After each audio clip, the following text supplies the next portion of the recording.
The morning that should have been the simplest, happiest part of my life, the day of my daughter's engagement, was when everything began to fall apart.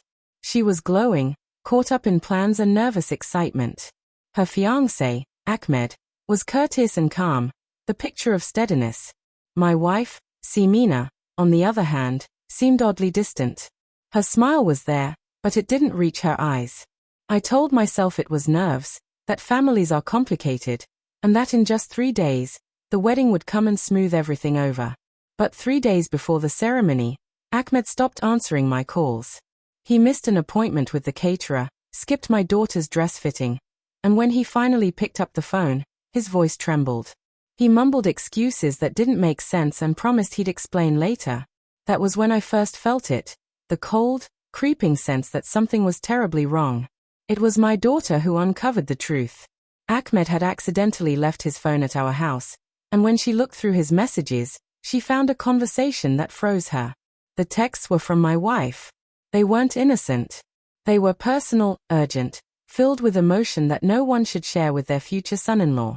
My daughter came to me with the phone trembling in her hands, her eyes wide with shock and pain. And as I read, I felt my own world tilt beside hers. When I confronted them, there was no shouting at first, just heavy, fragile questions that begged for honesty. Ahmed broke first. He said that Simina had drawn him in, late-night talks, private meetings, promises she never should have made. She'd told him lies about our family, about me, and pushed him when he was at his weakest. He spoke with shame and confusion, unable to explain why he hadn't stopped it.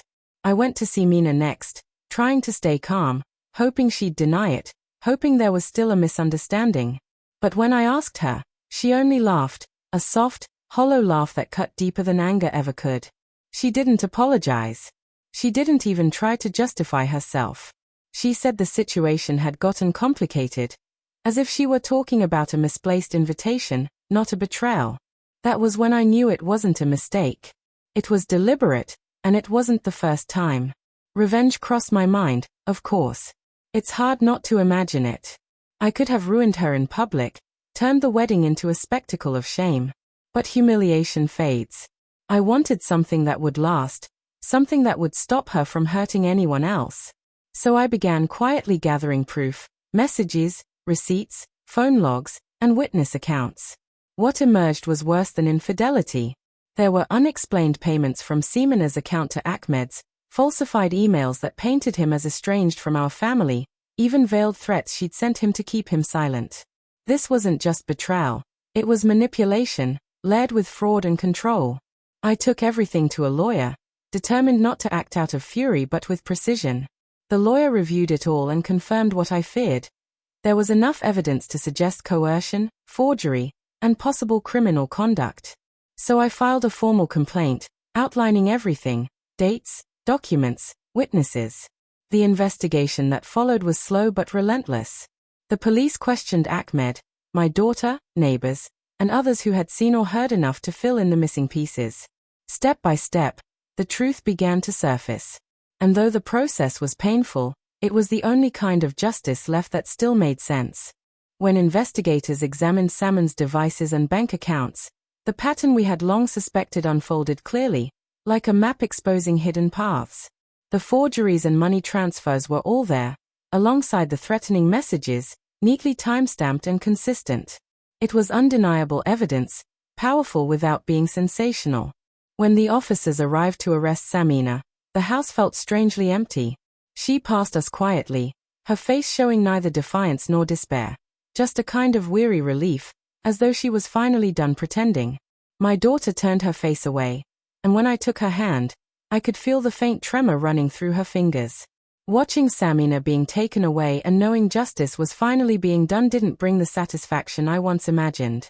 Instead, there was only a muted sense of closure and a deep, lingering emptiness. The trial itself passed in a blur of witness statements, stacks of evidence, and the constant hum of courtroom routine. Among family and friends, whispers spread. Some said I'd been cruel, others believed I had done the right thing.